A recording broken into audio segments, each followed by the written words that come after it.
I'd like to call this meeting to order, and I'd take a motion for us to go into executive session. James and Jennifer, thank you. All in favor? Aye. Motion carries 6-0. We are now in executive session. We will step out of this area.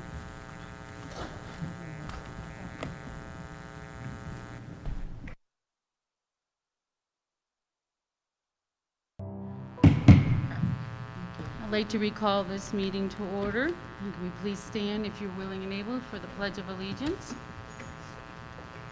I pledge allegiance to the flag of the United States of America and to the republic for which it stands, one nation, under God, indivisible, with liberty and justice for all.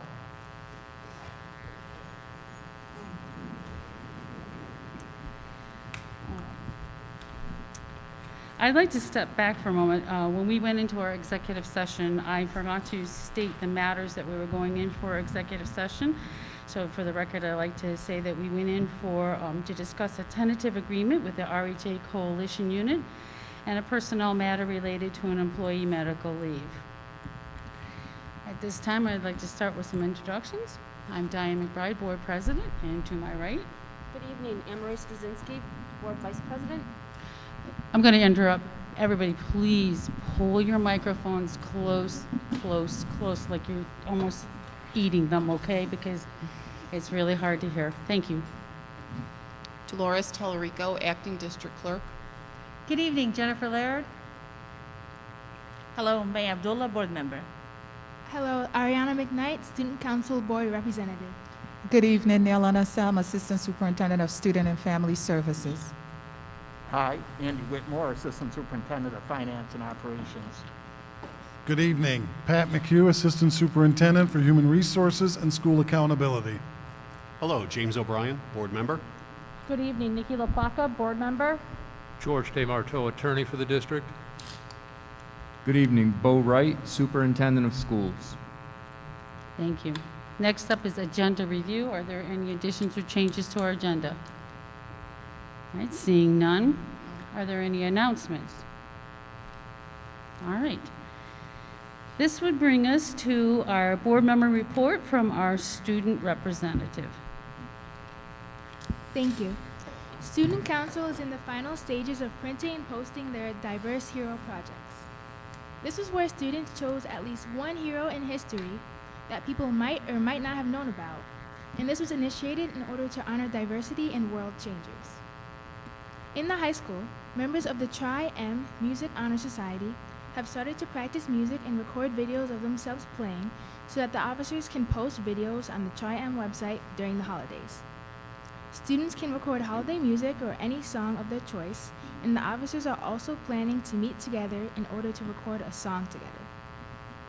Tri-M is also raising money to donate to a local family for the holidays, and it is a contest between the music groups to see who can raise the most money.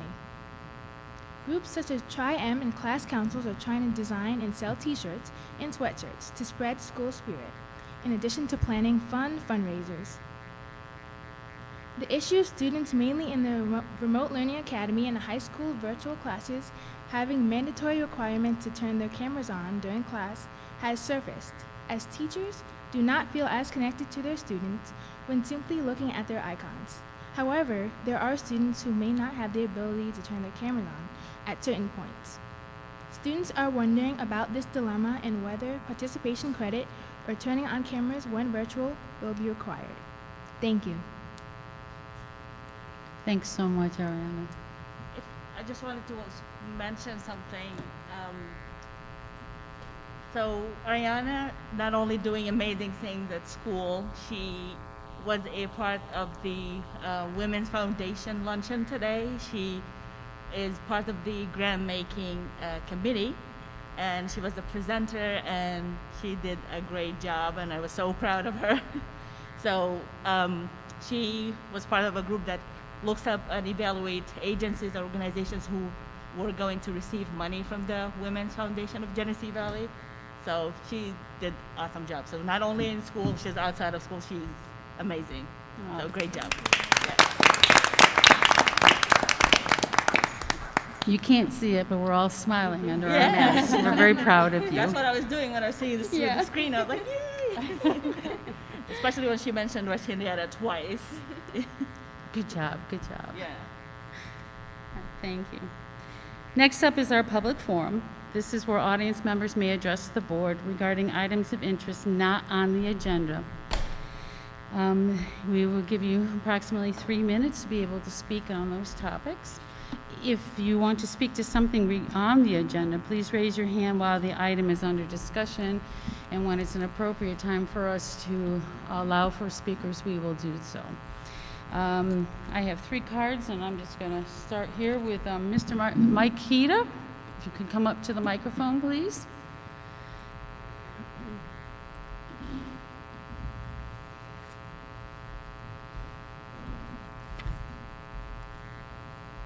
Hi, everyone. Just giving you an update, like I said I always would and always will be here, continuing on through the year. So we had Mark's IEP CES reevaluation yesterday. You know, baby steps are being taken to help along in the instruction and learning needs and support needs for the time being.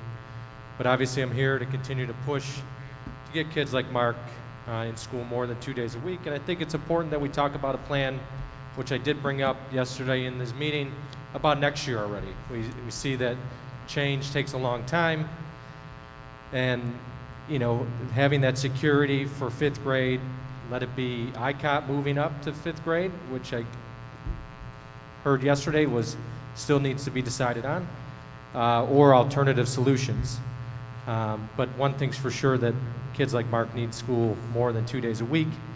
And in the case that if the COVID situation is around, obviously that's a hot topic still, and obviously more of a bigger mess now with the yellow shade of Monroe County that it is now, right? That's is what that is for the time being.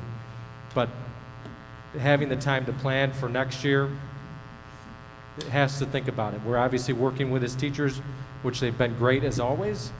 We just wish he'd had more time with them in person this year, but there's never a time, not too early, to talk about next year and having a better plan for kids like him in place.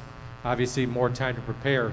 Hopefully they're all back to school, but in the case that it might not be, you definitely need more than 2 days for that. And then just 2 follow-ups from 2 weeks ago, just wondering about the bus ridership and seeing how that goes, and seeing how many kids are actually on the bus and what room that is.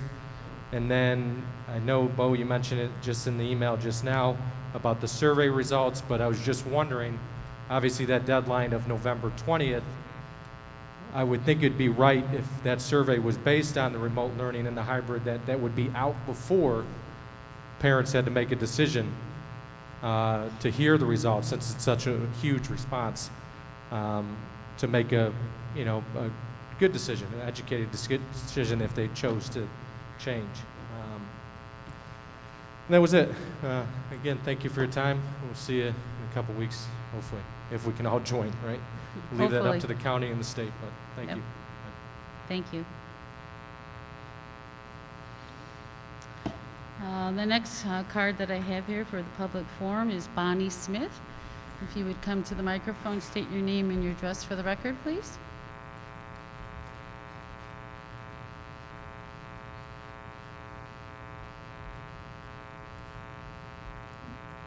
Hello, everyone. I'm Bonnie Smith. I live at 329 Beckwith Road, West Henrietta. Thank you for having me tonight, and thank you all for the work you've been doing through this COVID. I know it's been unprecedented, the issues you've been dealing with, and I appreciate the effort you've done. And also, as a parent of a class of 2020 child, thank you all for everything you did for them last year. I know it meant a lot to them, and it certainly meant a lot to me with the changes you guys were able to implement on a pretty quick turnaround. The reason I have questions here today is just, again, to ask that it be reconsidered, that the emails and robocalls be reinstituted regarding COVID cases, positive cases in the school, in the district, particularly whether it's a student or teacher, as you have been doing, student or staff member, as well as the specific school. I don't know the numbers on how many people want those calls and don't want those calls, but if there's a way to let people opt in or opt out, I'm asking that please be put into play. And I also just was wondering how much more you guys can share about the COVID testing that has to start next week, which I know you have no choice to do, but just whether it's going to be a nasal swab, a mouth swab, or what. That's all I have. Thank you.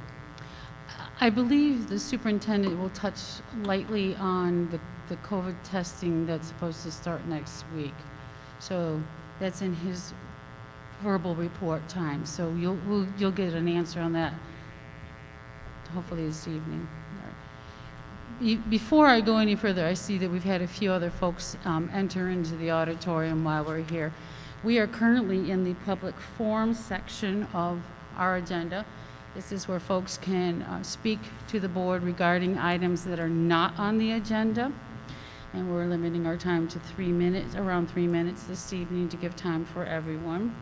If there's an item you're here for that is on the agenda, we ask you to wait until that time to raise your hand, and when it's an appropriate time for us to have you ask your question, we would have you come forward. All right. The next card that I have for someone who has signed up to speak this evening is David Stevenson. Would you please come to the microphone and state your address for the record?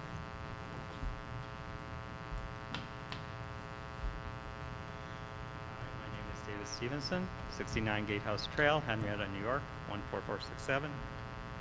My name is Dave Stevenson, and I lead the Rush-Henrietta Citizens for Accountability and Reform in Education, RH CARE for short. I'm here to advocate for keeping schools open and adding a 5-day-a-week option. RH CARE's mission is to support educational freedom for all schools, public, private, and homeschool. Living in fear is un-American. Patriots fought for freedom in the American War for Independence during a smallpox outbreak. I hope your position is not close, close, close. Is that the best you can do? If that's your best won't do. Hybrid and 100% remote plans deliver an inferior education. Children, their parents, future employers, and society are poorly served by this substandard education. Working mothers and single parents are poorly served by a 2-day-a-week in-person, 3-day remote learning hybrid plan. Many working moms and single parents had to abandon their careers to care for children because schools shut down. I believe the actions of the school board are detrimental to single moms that are working hard to support their families. Governor Cuomo has championed lockdowns, yet has the highest number of deaths in any state, the second highest deaths per 1 million population, and the highest number of nursing home deaths. Cuomo is destroying schools, jobs, and businesses, and the end result is the destruction of society, culture, and freedom. Dr. Mike Mendoza of the Monroe County Department of Health is Cuomo's lapdog and following in his footsteps. Mendoza worked to shut down in-person education at St. John Fisher College and implement 100% remote learning. Monroe County currently has 0 COVID-19 deaths in November. Again, 0 COVID-19 deaths in November for the entire county. I hope the school board will do the right thing for parents in our community. But if not, remember this: accountability is our middle name. Thank you. Thank you. Is there anyone else in the audience that would like to speak to a topic that's not on the agenda for the evening? All right. Seeing no one else coming forward.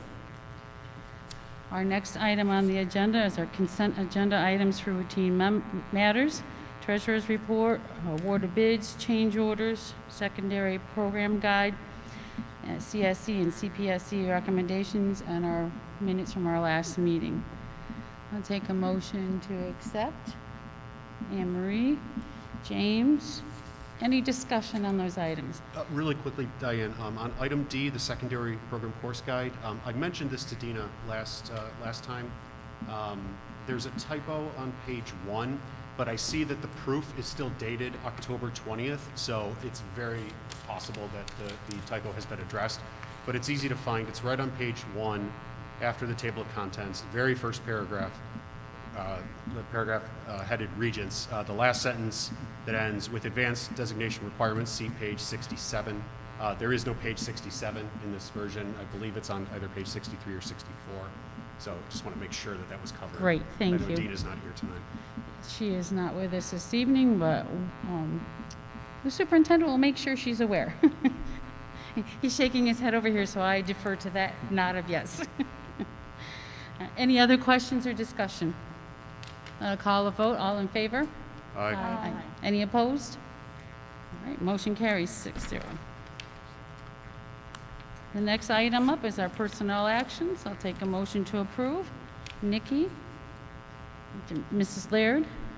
Sorry, I'm not very formal, and I just keep calling everybody by their first name, so I apologize to our audience. We're a family up here, so. Any discussion on those items? Yes, I'd like to have the record state that I'm related to Rosetta La Placa in number 7. Okay. All right. Number 7. All right. I'll call the vote. All in favor? Aye. Aye. Any opposed? All right. Motion carries 6-0. This brings us to our workshop on the district priorities, plans of work, and I will turn it to the superintendent to carry on.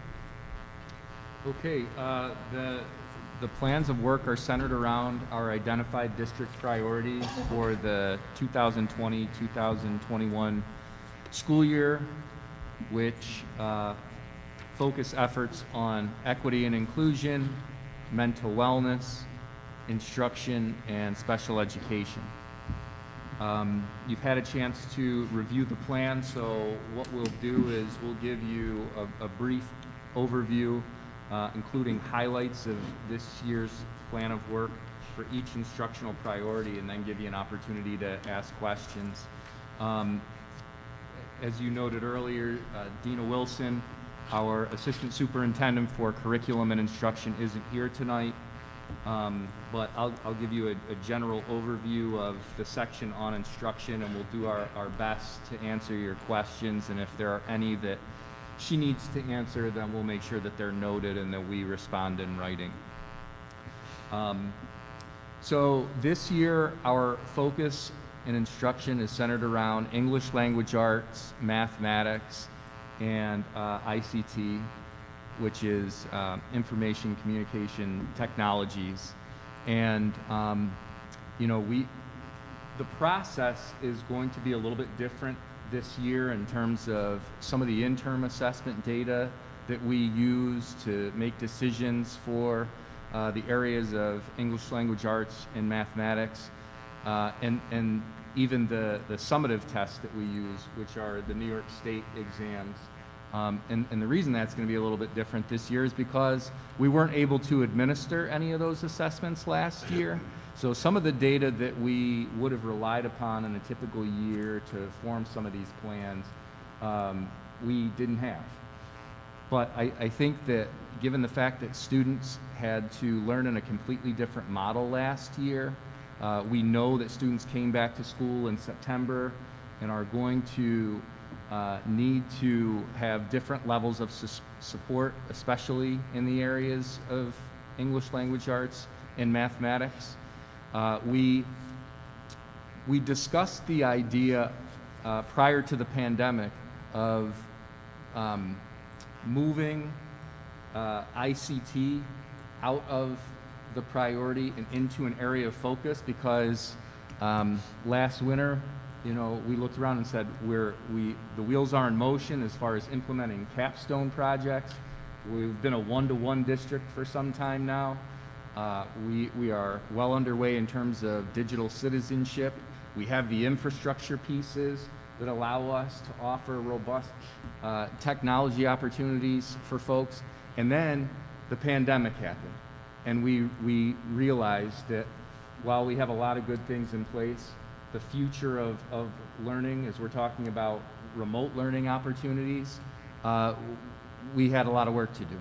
And so we decided this year to leave that on there, and you'll notice in the language that we're focusing a lot on really getting better at implementing those remote learning models, and even in math and ELA, getting students comfortable sort of moving between, because, you know, some students, as you know, are learning in the RLA, which is fully remote, but then we have other students that are learning within a hybrid model, and so we want to focus on being able to get students more comfortable moving between those two models and getting teachers and administrators better in terms of implementing those models. So that's really where our focus is this year with curriculum and instruction. It's a very different year for us, but you know, I think within some of these challenges, there are opportunities to really be creative and to be innovative in terms of the way that we're thinking about programs for the future. And you know, I've challenged our team to think, as we're talking about the plans of work and as we're transitioning into school improvement planning, to think beyond the traditional measures that we would typically use, which are centered around New York State tests and MAPS assessments and things of that nature, Regents exams, and really look at, you know, what we can be doing to be more innovative and creative in terms of the opportunities that we offer kids. So questions that you may have related to the instruction portion of the plan of work, now that you've had a chance to review it?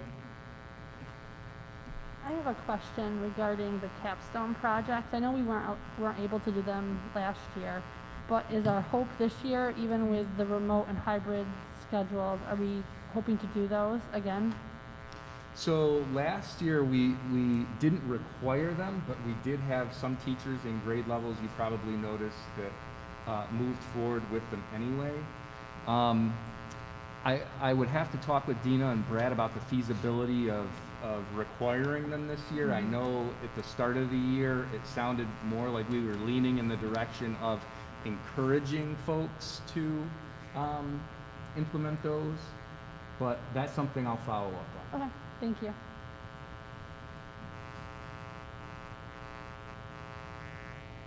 Any others before we move on to another section of the plan? Okay, why don't we have Nirlan talk about equity and inclusion? Okay, because I have all three, I will also try to capture overall from a holistic standpoint what you will be able to see. I'm hoping as you were reading each of the district priorities that you saw some alignment or some repeated stuff in each. For example, under instruction, you will see that we're specifically gearing some stuff towards special ed and ENL. Under special ed, you will see therapeutic crisis intervention. Under wellness, you will see that's repeated again. And even with equity and inclusion, some of our work around there, when you look at the mental wellness, you will see that we're looking at some things from an equity and inclusivity standpoint. So we always talk about how the district priorities involves all, and the plan of work really reflect that so that you could see it in every part of what we do. So in particular, to begin with, we'll cover equity and inclusion, and Pat will cover the workforce diversity piece, and he will talk about that. But there are 3 areas of improvement that we've talked about. And this is a priority that we've been working on, just for the public to know, for the last 3 years. We embarked on the first year with doing a needs assessment with the University of Rochester. We were supposed to complete that needs assessment last year, but because the pandemic happened and the closure occurred, because we were so committed and we had not yet had student voice as part of that process, we wanted to be sure we take 1 more year to complete that needs assessment with the University of Rochester. But we also felt that we had enough information and enough data that the Diversity, Equity, and Inclusion Committee had reviewed. So we really wanted to kick out of the gate with some specific improvement plan that we really wanted to focus this year. So for that reason, we developed and started implementing a 3-year equity and inclusion plan based on some of the data that we had already reviewed with the University of Rochester, And that improvement plan also aligned with the New York State Education Department culturally responsive sustaining framework. So we wanted to make sure that aligns. So what you see in front of you in terms of the improvement plan, some of it comes from that 3-year, because we want the 3-year improvement plan to be our anchor. So every year, we're going to outline some of the things that we're working on. So you'll see pieces about restorative practices in there, so that, because 2 years ago, we implemented that, so you will see a piece of that. Other things that you will see as well is that this year, one of the areas that we really wanted to focus on, similar to how when you're reviewing board policies, you're looking at it from an inclusivity and diversity perspective, we wanted to do that with our code of conduct as well. So this year, we will develop a team of stakeholders to review and revise our current code of conduct, again, ensuring that language that reflects cultural sensitivity, equitable practices, is reflected in our code of conduct. In addition, tons of workshops are happening all over, and we're not only focusing on building staff, but we're also focusing on other departments such as food services and transportation. So when we talk about equity and inclusion, again, it is for all. It's for staff, it's for students, it's for all of our departments. Under inclusive excellence, you will see some specifics that our Assistant Superintendent of Instruction has given us as part of the program improvement plan that we specifically embedded in there as well. Things such as the district will identify gaps in the district curriculum to be more inclusive of various cultures. You will see that reflected. Go ahead. Can I just interrupt, Nirlan? Because you'll also, that's something that I want to point out is also articulated under the section in instruction 2, is the development of culturally relevant curriculum. So I think that's important to point that out, because that is a change from last year. Correct. So under each of these areas, we won't go through each of the improvement plan that we have outlined, because most of them are about 6 to 13 in nature. And so we wanted to really focus on these specific, highlight them for you so you know what exactly we're continuing to do and the work we started about 3 years ago, and we are staying on course. Despite the many changes that we receive daily, despite the different pivoting that we have to do with our COVID situation, we are still staying the course and really doing the work that we have outlined here on paper. So I'll pass the baton on to my colleague for workforce diversity. Can I ask a question before we move on? You mentioned the review, the code of conduct review, and that you're forming like a stakeholder committee. Yes. Can you talk a little bit about that, and who's going to be in that committee, and is it reflected? Yes, there's going to be administrators, students. We're going to invite individuals from the diversity committee who might want to join. And so right now, Diane Nguyen, our Director of Equity and Wellness, and in addition, our Director of Professional Learning, Dom, they will be the one putting that information out so that we can get multiple stakeholders to look at the entire code of conduct.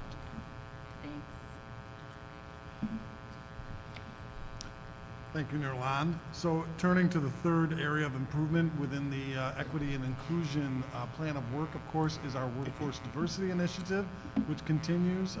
As you recall, the board adopted a 5-year workforce diversity plan in 2018, so we are right in the middle of that. We continue to look for ways to increase our applicant pool.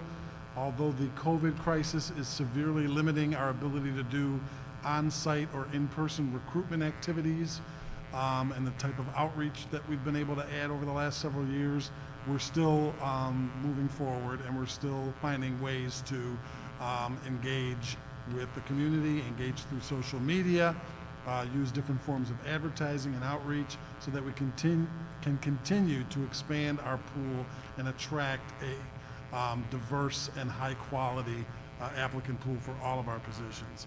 We are making some progress. Just to review some data from the past year that wasn't in the plan of work but was in the year-end report, and then some activities since then. We are beginning to move the needle a little bit on the teacher ranks. We are now up to 5% of teachers of color, which is an improvement over time. It's going to be slow, but it is steady.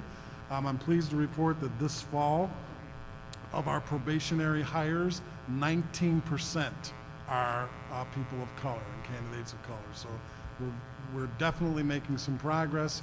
Our outreach, our initiatives are starting to pay dividends, and hopefully we'll continue to move that needle in the future. And we are also up to 18% of our hourly staff now in 2021 are people of color, so people of diverse backgrounds and communities. So that is definitely an achievement to celebrate as well.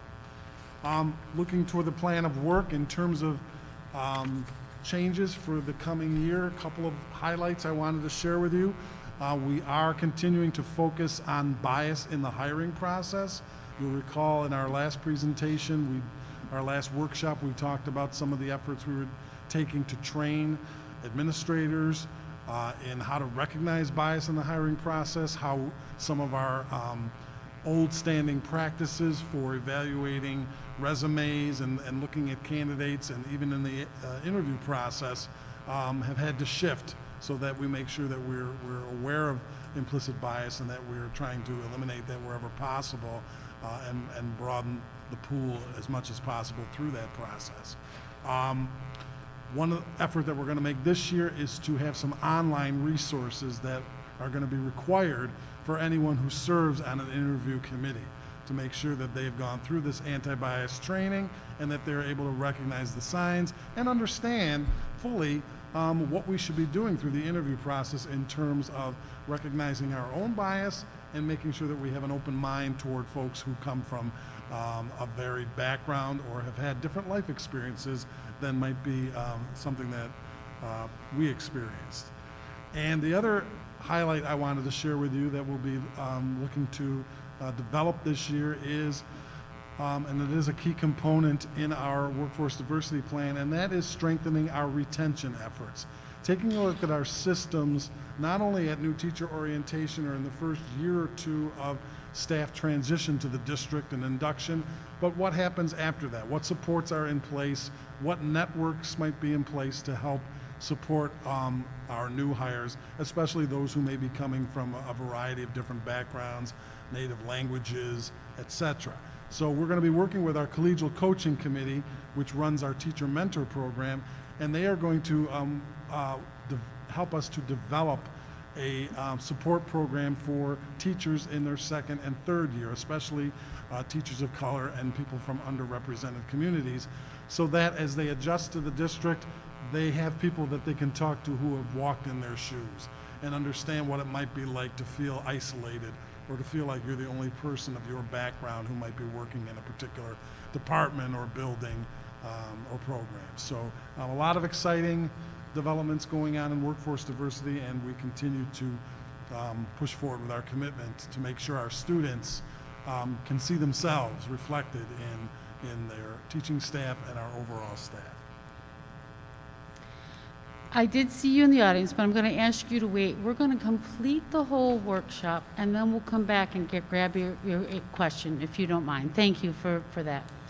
All right, was there any questions for Nerland or Pat? Yeah, actually, something that showed up in kind of two of the sections we just talked about, workforce diversity and the equity in practice as well, is the regional equity network. You know, I'm just curious, tell me a little bit more about kind of how we interface with that, our place among it, and how it's helping inform our strategies when it comes to both the equity and the workforce diversity pieces. Yeah, as a matter of fact, our Director of Equity and Wellness, and along with our Director of Professional Learning, has been participating in that. Right now is more of the same discussions that we have been involved in the last 2 years with the University of Rochester. Some of the things that we've already looked at. For us as a district, we are way ahead. Many of the districts are starting at year 1, maybe year 2, but we have been involved in this conversation for a number of years. So right now, we're just listening and listening to other information that are shared by other districts. But right now, I would say it's not providing us any additional information yet that we can use because we are ahead of the ball curve. I had the opportunity to actually attend the initial meeting last year, which was hosted by Webster. And, you know, Nirlanda is right. A lot of it was just kind of sharing information. What are you doing about this particular aspect? Are you guys using restorative practices? How are you doing on the hiring? And a lot of the people actually were coming to us, coming up to Diane and to Dom and myself and asking us questions because they've heard that RH has been at this for a while. So that was very affirming, as Nirlan said. But I also think, even though it's still in its nascent stages, it has the potential. I think, first of all, it's a great sign that districts throughout our region are committed to this. And I think it has the potential, as other districts get their programs off the ground, that it will be a good place to share ideas and to come together. And I know from the HR lens, the HR directors, we're trying to work as a team with the colleges and as a group across the region to, stress the need for a more diverse workforce. It's very difficult to do that as a single district, but there's power in numbers. So I think overall it's a big plus. And you mentioned, Pat, I mean, the diversity amongst the workforce, it was 18 or 19%, you said, of new hires? Of the new hires, the new teacher hires, 19% this year. And I noted the piece about, outreach to colleges and universities. And, you and I have talked about this before. I think we attended a County School Board Association labor relations talk on this last year about actually reaching out to some of the HBCUs, outside of our typical kind of Western New York and maybe SUNY network or Northeastern network. Can you talk a little bit about kind of how those efforts are going, maybe just extemporaneously? Yeah, it's unfortunately going a little bit slow because of the COVID shutdown. I had gone to Atlanta and had made that connection with the historically black colleges and university center down there in February, and then of course in March we were hit with. But we have been doing advertising through them. I've noticed a couple of applications that have come across our desk for teachers at least, not administrators yet. So I think it, like all of these little pieces, there's no one magic bullet. There's no one answer to this, but all of these pieces over time will each contribute to helping us to meet our goals. Thank you. Any other questions on that? I'd like to make a comment that I'm really happy to see that professional development and some studies with the Board of Education are being included as well. I think it's important that we also have that training so that we can be effective in making decisions and working alongside of folks. So thank you for including us in that. I think that's really important for us to continue. See, we can't go to really any good conferences or anything right now. Any development, professional development we can achieve together through your resources, I think will be beneficial to us. So thank you. All right. Anything else on the next part, or anybody else on equity, diversity? I think we're just excited that we will start doing focus group with students at the junior to the high school level. And that will be conducted by the University of Rochester so that students could feel comfortable to share. And their voice is very important to be heard. Exactly. Okay. So I will go right into Sure. Wellness. You made it clear to us this year that we really wanted to focus on wellness, not only for students, but staff. And we are delivering, and we started to deliver. So again, these improvement plans that you see here, they started already right out of the gate in September. We started implementing many of these things. And as a matter of fact, some of the improvement plan that you will see are listed here again. They were on our improvement plan last year. We did not get a chance to finish all of them, so that's why they reappeared. For example, one of the things that we really wanted to do is to really look at our K-12 comprehensive counseling plan. And we are working with a consultant from Brockport, SUNY Brockport. And so we had started to work on it in March, and then the closure occurred. So for this reason, we started again this year. We already had one meeting so that we can make sure we have a comprehensive plan. And what that plan would outline is specifically what are the support services at each level in terms of wellness that we have for students. So if they're at K3, what does K3 look like? What does 4-6 look like, et cetera? And so that we are able to have a document that we can share with parents as well. So we are working on that. The other piece that we are looking at right now and that we have revised already is our trauma, illness, and grief manual. And again, the piece about the equity, looking at it from an equity lens, we have incorporated some of that language into our TIG manual. We have reviewed our threat assessment protocols because there are new research, because since our the original threat assessment protocol was established, new things have come along, so we've looked at that. We are also incorporating that. I know Diane worked with a team to review that, and that is almost there to be finalized as well. The expansion of the use of community building circles, again, those themes are being repeated, whether we're talking about equity, whether we're talking about mental wellness or instruction, you will see that continues as well. But again, I will highlight one of the things that we're very proud of, because right out of the gate we said we wanted to survey staff, students, and parents. And we got enough information to know at the building level what type of support we needed to implement for students, and at the district level, what type of support that our staff may need as well. So I am pleased to report one of the things that we did was that we connected with our Healing Connection partners that were already working with students at the 7th to 12th grade level. And we've established and expanded our collaboration with them to provide confidential counseling to employees. And so they blocked out time on Wednesdays and Thursdays, and those specific time are just for any RH employees. And similar to students, they will need to use their insurance, etc., but at least that time is set for RH only. The other piece that we started doing also and providing that to staff, and we already had one 4 workshop session already offered, was a self-care. We really wanted to provide some self-care workshops this year for staff members based on the results, again, of their survey. It wasn't something that we just came up with. It's just based on what they said, we said, here's what we can provide.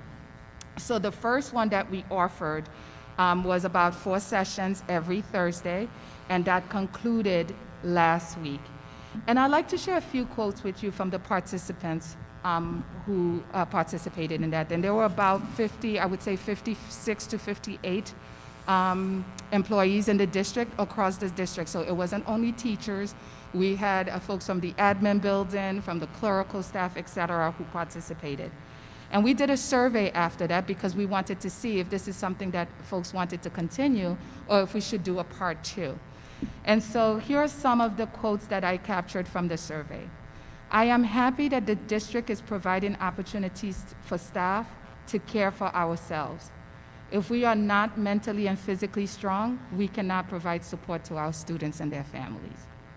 Another one indicated that Bonnie, who was the presenter, is awesome. Would love if we can bring her back for mindfulness part 2 so we could dive deeper into the process. Thanks so much to you and the district for finding Bonnie and for funding this program, much needed during these times.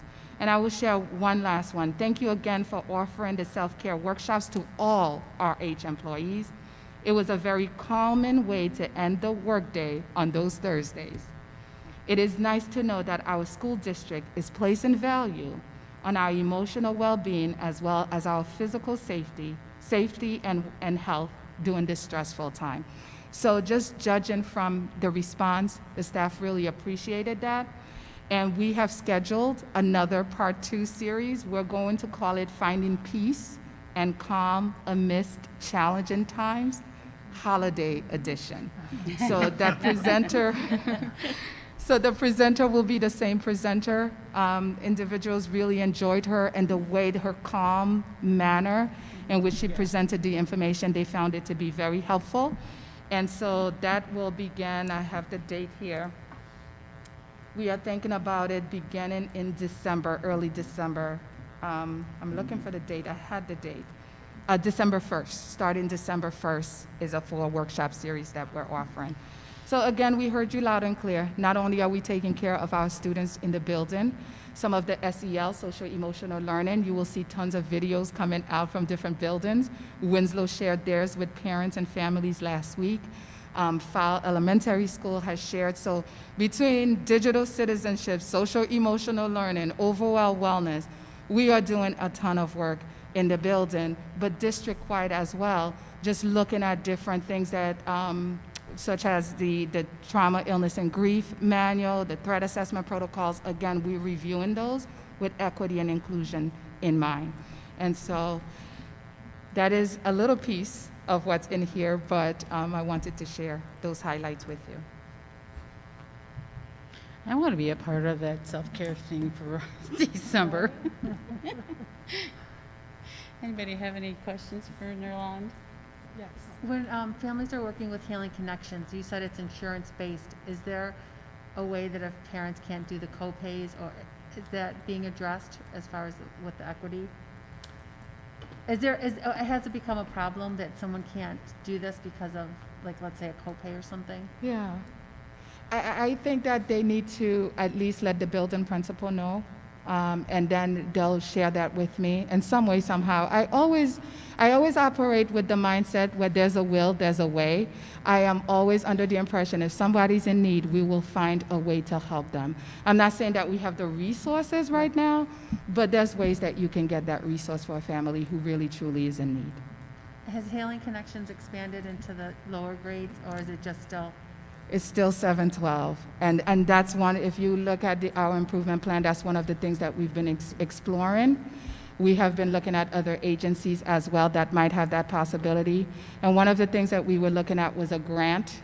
We've been working with a consultant to write a grant to be able to get more funding so that maybe we could work with the Center for Youth and other agencies that might be able to provide support for younger children.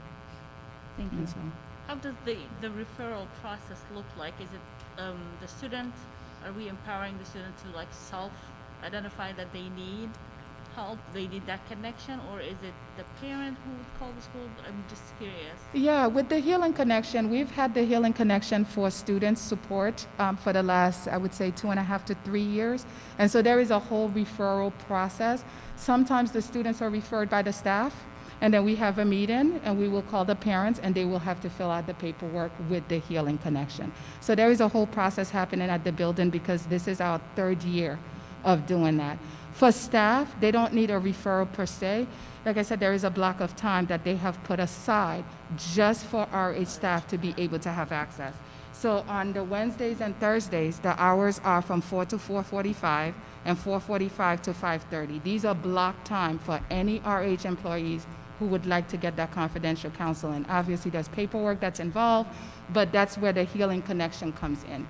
In terms of students, we may make a referral or a suggestion, recommendation to a family member, but the rest of the paperwork for payment of their insurance, et cetera, that is solely done by the Healing Connection. We don't get involved with the insurance process piece of it, just the referral and the encouragement or the recommendation when we see that a child needs more than just counseling in school, that they really need a therapeutic setting for that type of support. Did you have a question, Nikki? No? Anybody else? All right. Next? Oh, just continue. And lastly, and again, I'll touch briefly on this because if I recall, December 8th, our whole entire special ed team will be here to talk about special ed programming in general, but more in particular because the integrated co-teaching model was really new and has been implemented for the last 2 years at the primary level. Because remember, we had integrated co-teaching at the other grade levels. What we did not have is a continuum of services at the primary level. So they will be more specific into that.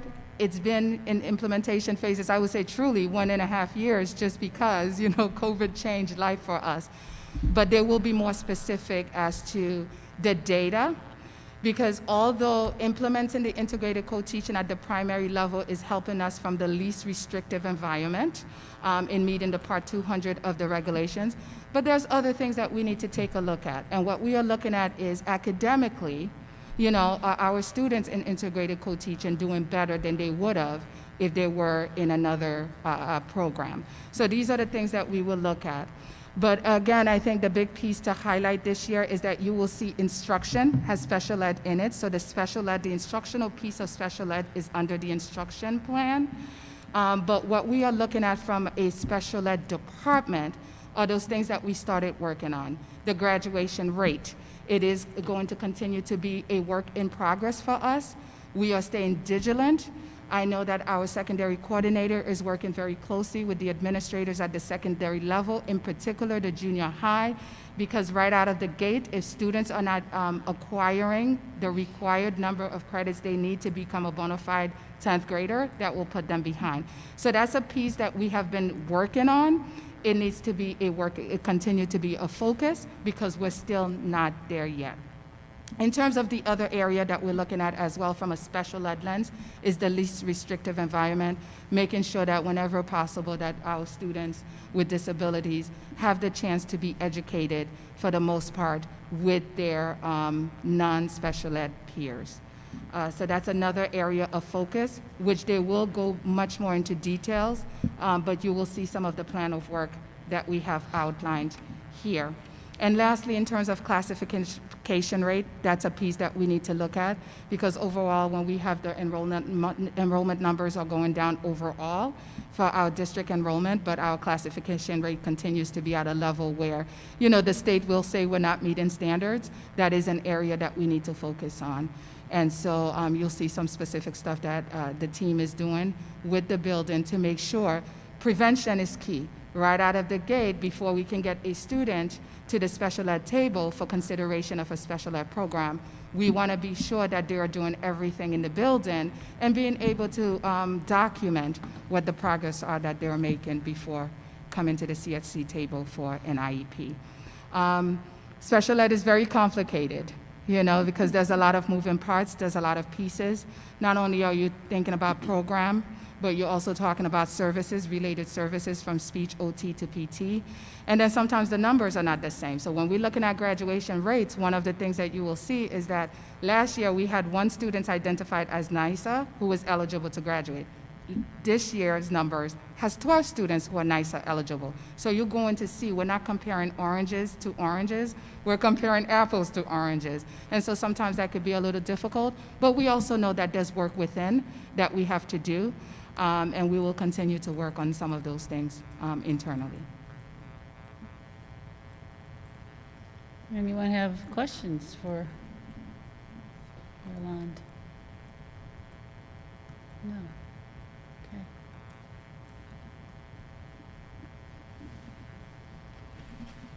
Okay, so at this point, if you're comfortable with the plan of work, then we will give it one last scrubbing, and it will be posted publicly so that our community can see what we'll be working on throughout the course of the year. I know we have a question, so if you would please come up to the microphone and state your name for us so we...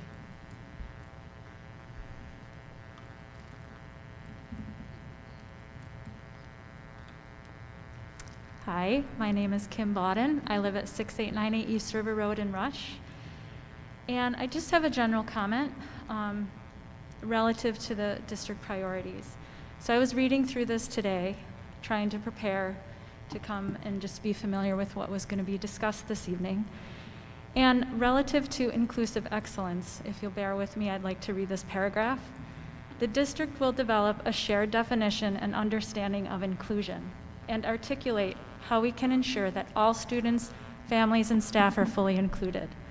We will measure the degree to which we promote an inclusive, supportive learning environment where all students and staff feel accepted, where students see their cultures and experience represented throughout the district's instructional practices, curriculum, and programs, and where all students have access to experiences that fully challenge their potential.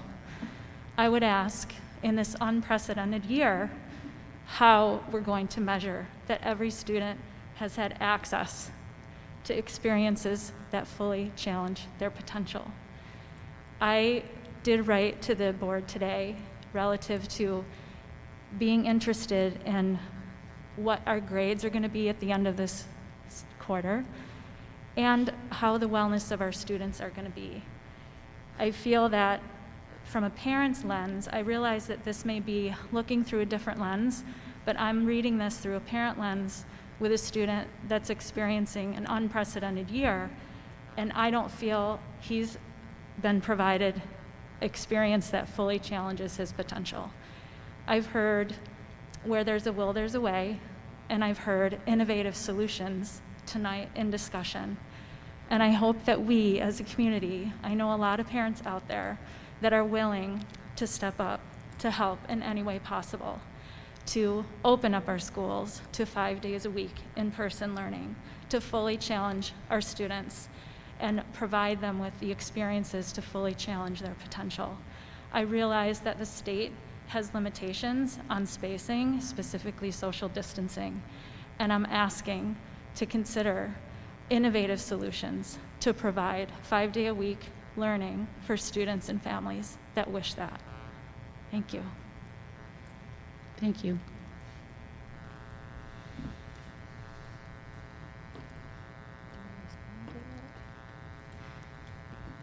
I'm going to speak to some of that when I do my superintendent's report. But as I said before, as far as the plan of work goes, if you're comfortable moving forward with it, then as I said, we would give it one last go around as far as revision, and then it would be made public. And as you're aware, we'll be transitioning into school improvement planning, and we use this document as the building blocks for the improvement planning that we do with individual schools and principals. Does anybody have any other questions or any comments so they can move forward with the final? All right, looks like everyone is good with what we have. Okay, thank you. That will bring us to the superintendent's report. I'll give you a moment to transition.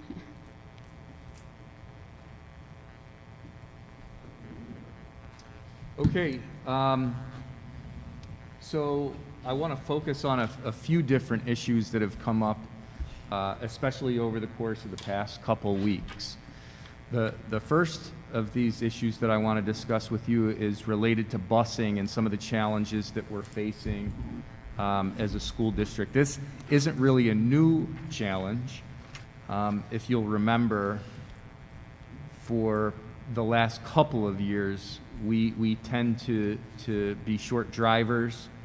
Over the course of the 18-19 school year, and even last year up until the pandemic, we were short probably 14 to 15 drivers. That number fluctuated a little bit at different points, but generally speaking, that's about where we were. But the pandemic has made a challenging situation even worse, and we are at a point where we are short about 28 drivers. So we are going to be reaching out to families this week via e-news to let them know that we are going to be in a position where we're probably going to have to consolidate some routes, which may shift times a little bit in some cases, which may result in a situation where they may have a new driver or in some cases a new bus number. But we really are stretched really thin at the transportation department to the point where all of our subs basically drive full-time. And even our mechanics and head bus drivers and folks that work in the office are pretty much driving full-time. So I wanted to make you aware that we would be sending an e-news out to families, just making them aware of the situation and that we were going to have to make some changes out there to continue to offer services. Andy, is there anything that I'm forgetting related to that? No, you summed it up quite nicely. Every day we're consolidating routes as different people drive in or call in. And so parents just need to be aware. They're not used to seeing a different bus or a different bus driver. And so the superintendent's e-news will just to be ready to expect it. We don't know when it'll happen. We can't give pre-notice. But it could happen any day, and it will affect their pickup or arrival times at home as well. So it is getting pretty dire, the driver situation.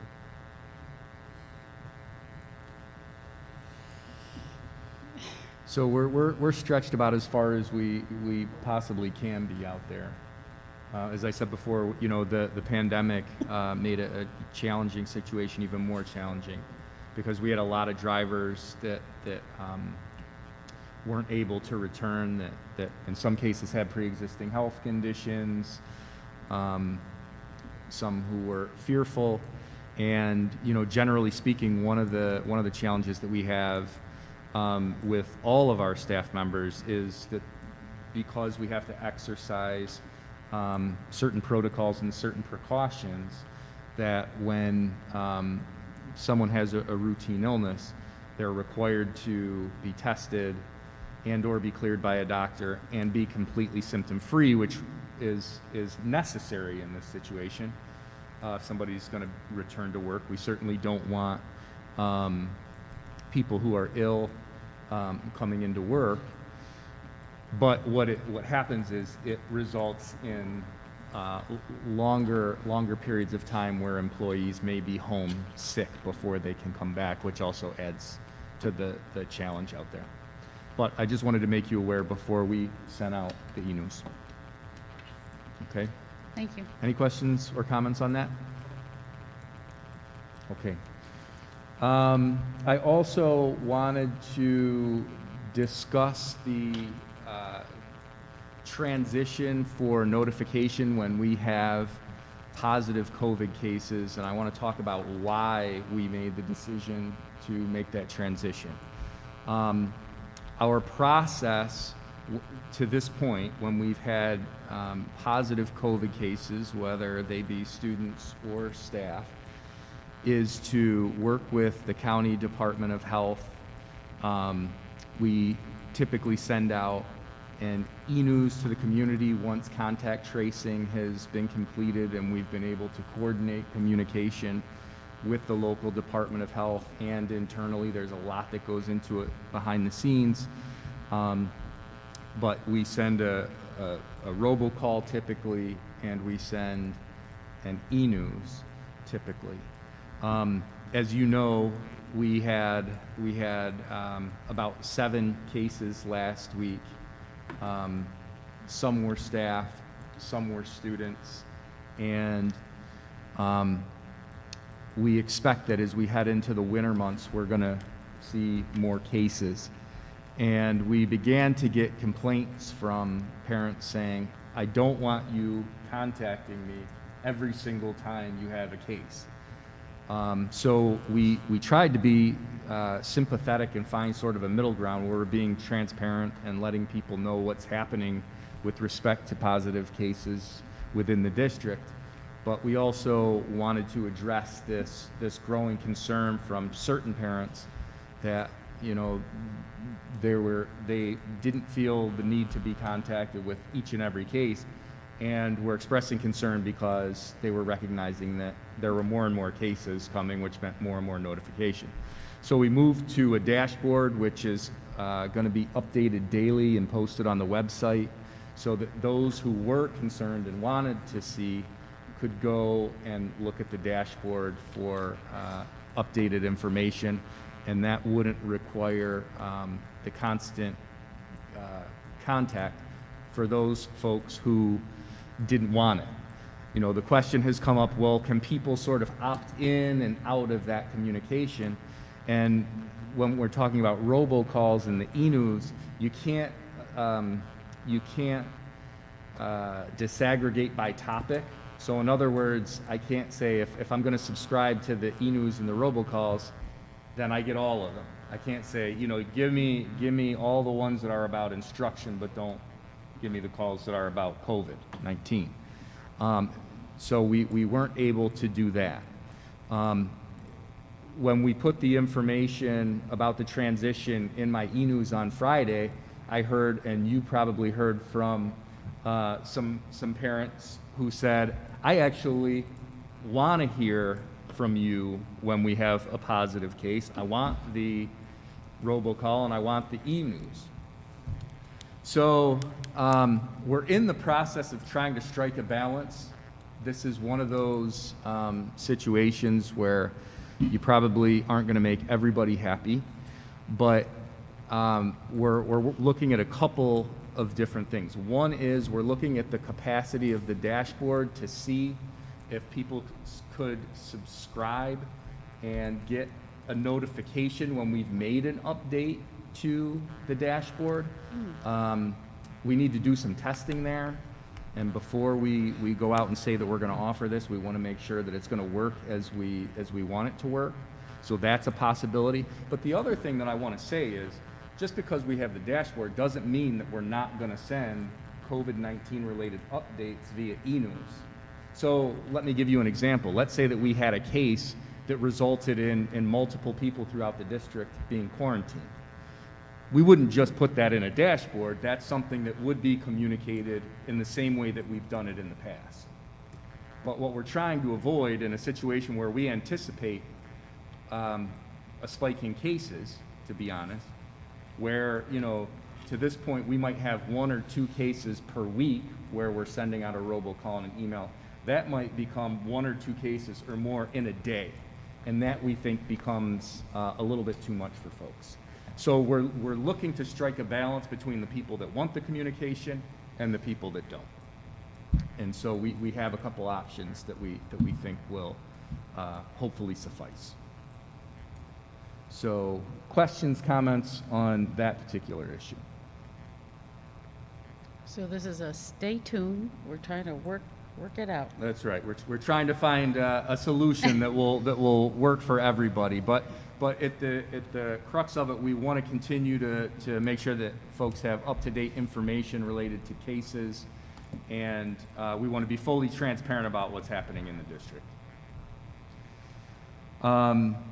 The next issue that I wanted to talk about was centered around the transition between models mid-year, which is something that we promised this summer, that if folks wanted to move from either the hybrid to the remote learning academy, or if they wanted to move the other way, they could do that.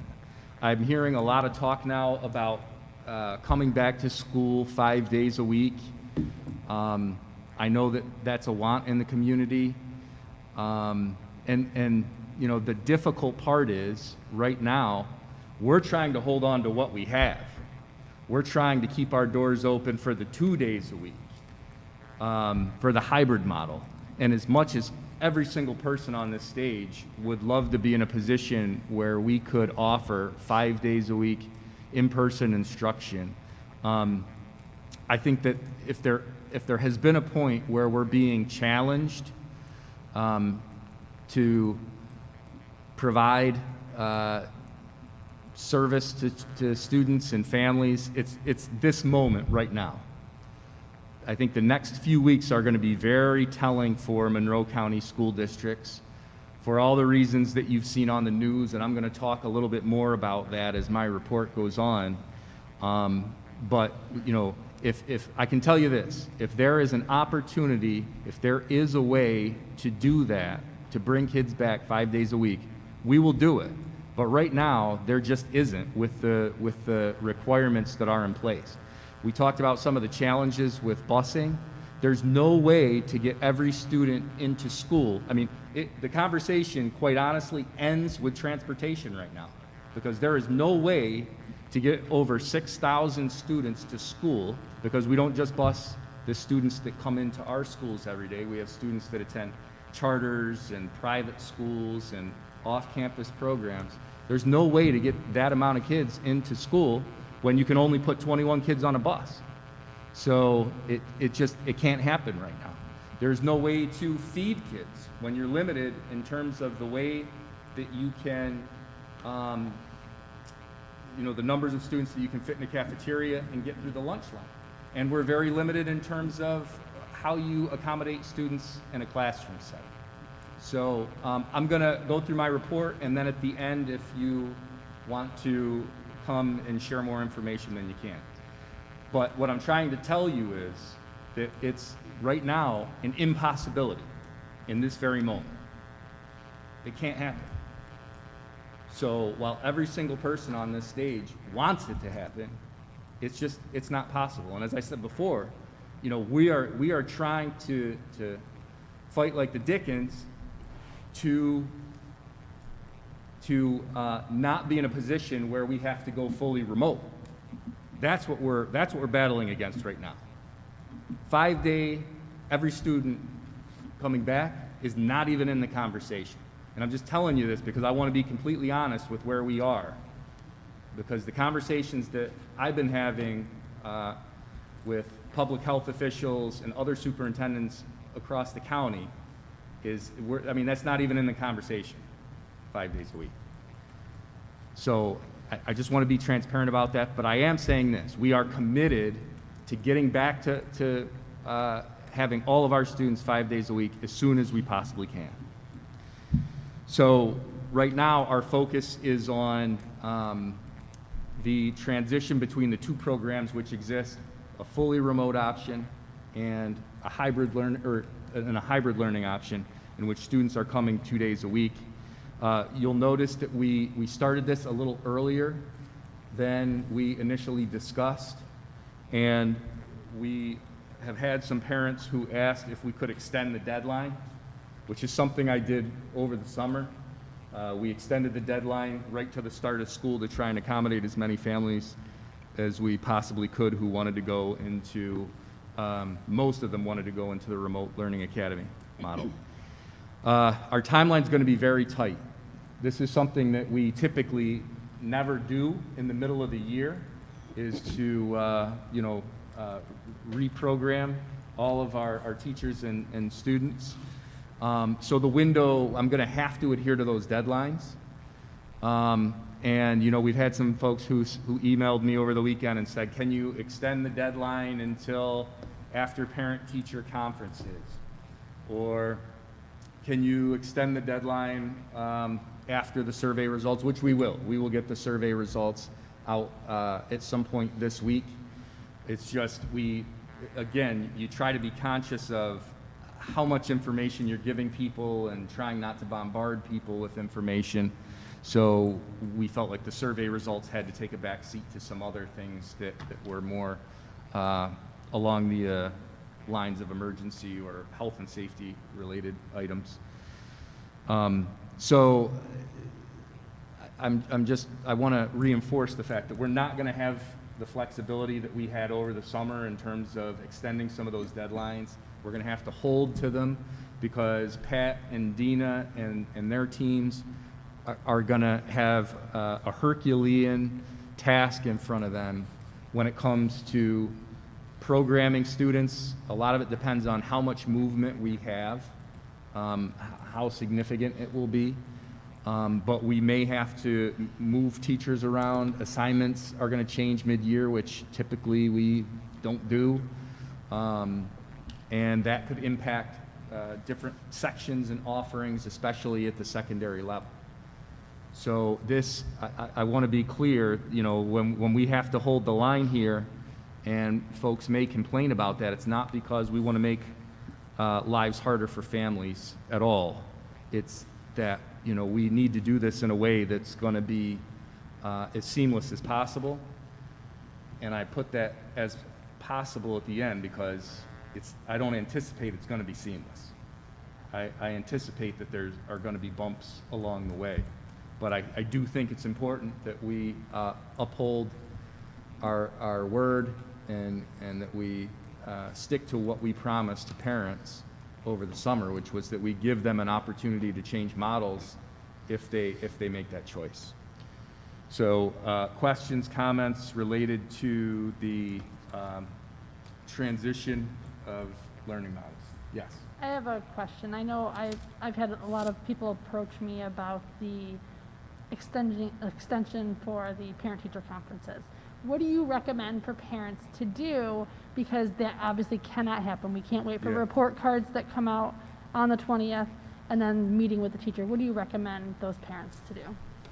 Well, The first thing that I would recommend of parents is that if you're happy with the model that you're in, stay in the model that you're in. But the second thing I would say is if you're relying, if you know, you say, I don't want to make a decision until after I talk to a teacher, then just email the teacher prior to when your parent-teacher conferences are scheduled and let them know that you have to make this decision. And before you make the decision, you want to hear from them and get some feedback so that you can have that conversation prior to parent-teacher conferences. That's what I would suggest. Thank you. And for folks who want to make that change, you talked about as seamless as possible. I guess I would like you to speak to the fact that they make that change. They're not necessarily going to have the same teacher and that kind of thing. I want people to really understand that if you go from, you know, hybrid to remote, obviously you're going to have a new teacher, you know, new classmates. So that's another huge transition they have to think about for their child. So I don't know if you want to say anything to that. Sure, sure. I mean, I think that's a major consideration. I mean, you know, parents have to make those. I mean, you all know what's best for your kids, and I think that parents have to make that decision for themselves. But sometimes people will reach out and say, "What do you think? You know, which model is best?" And I think that, you know, you have to weigh some things. But I think your point is one that you really have to consider, because even at the elementary level, you know, it's not like you're going to be, if you make that change, you're going to be in the same class. No, you're going to have a different teacher for the second half of the school year. There are going to be different children in your classroom. And at the secondary level, it's a possibility that some of the courses that you had in your schedule, like if you're moving from hybrid to the RLA, which I use that example more often because that's typically where you're seeing the migration, you could have a completely different schedule. And again, completely different teachers, and some of the things that were available, or even some of the things that you had in your schedule, may not be able to be there because you're moving to the RLA. And we tried as much as possible for those experiences to mirror between the two, but they just don't. So I think those are things that you have to consider if you're going to make that choice. Hi, Jennifer. Down here. I'm concerned with all the transitions because as a teacher who has experienced mid-year cuts, this is not cuts, and I get this, it's choice, but it seems like it's going to have ramifications. I'm just thinking, let's say James's students, he decides to go back to like elementary students. I'm seeing that if a lot turn to remote or want to go to the remote academy, this could affect the students who are in the building because you're going to have to readjust teachers and classrooms, correct? Yes. So that, Absolutely. okay. And that's another conversation too, Jennifer, that it's not, if we have large numbers of students moving between models, which is why, you know, in the e-news, we encouraged folks, if you're happy with the model, stay. If there's, you know, some sort of really important reason that you need to move between models, then certainly we'll support that. We've promised that. But there are larger impacts outside of an individual student moving to a different classroom, or at the high school level moving to a different schedule. But it could also impact the experience for students that haven't changed at all and aren't even in the same model, because it could impact us as far from, you know, in terms of the sections that we offer, and in terms of, you know, if it's significant, you may have to collapse classrooms even at the elementary level. Even if it's, let's say we just get 100 additional students moving from hybrid to RLA. That's 5 teachers. That's 5 more teachers that I will need to move from an elementary school to the RLA assignment. So let's say I have to take a second grade teacher from Leary, and we go from 5 sections of second grade down to 4.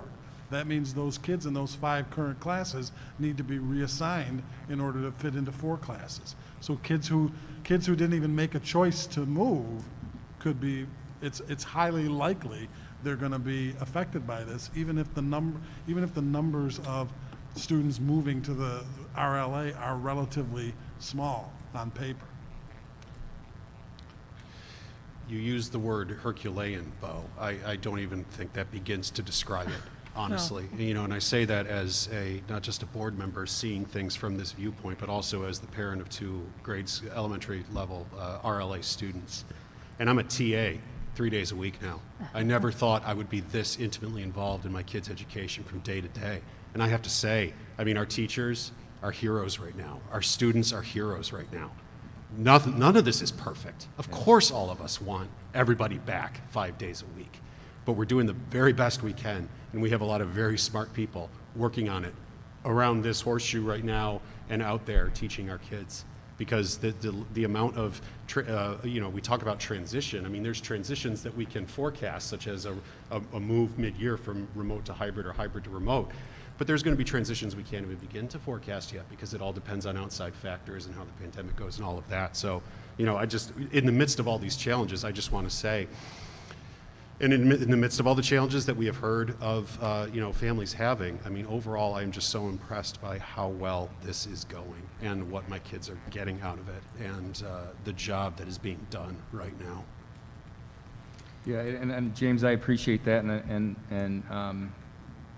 it's truly been a team effort, and I think in a lot of respects things went smoother than we anticipated, but we also, we're honest about the things that we need to improve.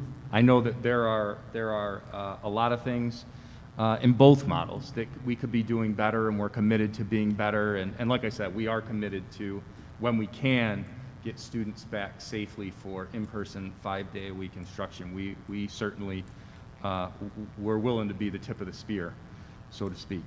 One of the things, this is my last item, that's making it really difficult, especially right now for school districts across the county, is the designated yellow zone that came out on Friday. As you know, Monroe County was designated as what's called a yellow zone when we're talking about microcluster mitigation. And there are going to be ramifications there for school districts. One of the things that I think is important to say in this conversation is that schools are actually probably the safest place in any community right now. Mm-hmm. When you look across Monroe County especially, there have been hardly any cases where someone has been exposed to COVID-19 in a school. It's centered around community spread.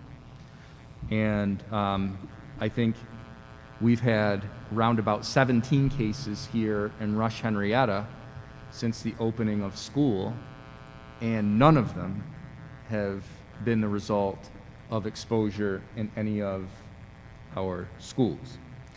However, this designation is going to result in schools being required to test students on a weekly basis. We have some flexibility in terms of how that rolls out, but on a weekly basis we need to test 20% of our students. And so what I'm going to try to do is to kind of go through some of the commonly asked questions that people have been emailing me about with this new designation that we just learned about. We initially heard about it on Friday with no detail. We waited, we thought some information would come out over the weekend. It didn't. And then we learned at the same time. That's another misconception that people think we get the information prior to when you all get it. When the governor comes out during his address and gives that information to you all, that's when we get the information as well. So we heard about it for the first time in a little bit more detail yesterday. So I will give you the information that I have and try to answer some of the frequently asked questions.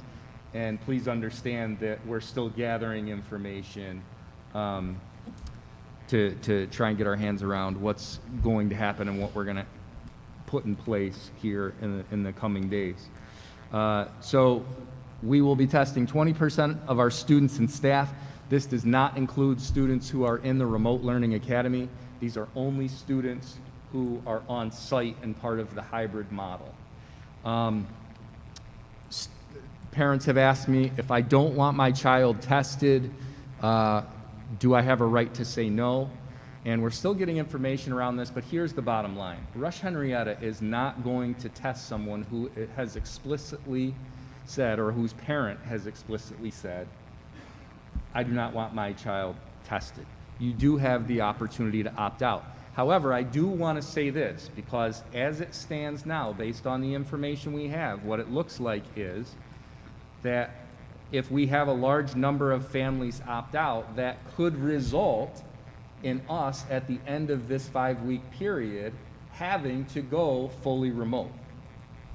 So we are not going to force anyone to test. However, just understand that there is the possibility that as a result, we may be in a position where we have to go fully remote. All students, you know, people ask, well, who exactly tests? Do the little students have to test? Is it just secondary students, that sort of thing? We have to test in every building where we have students and staff. So even in places like the web, where we don't have students, or at the transportation department, we still have to test the staff members that are out at those sites. Some people asked about the transition to fully remote. And again, we're committed. We are trying as best we possibly can to make sure that we don't have to go there, because we know how important this is to our students and families to report to our schools and to get that in-person instruction for so many of them, even if it is only 2 days a week. And so we don't want to be in a position, we're committed to not going fully remote unless we're told that we have to, or unless it becomes a situation where it's no longer safe to bring students and staff physically into a school building.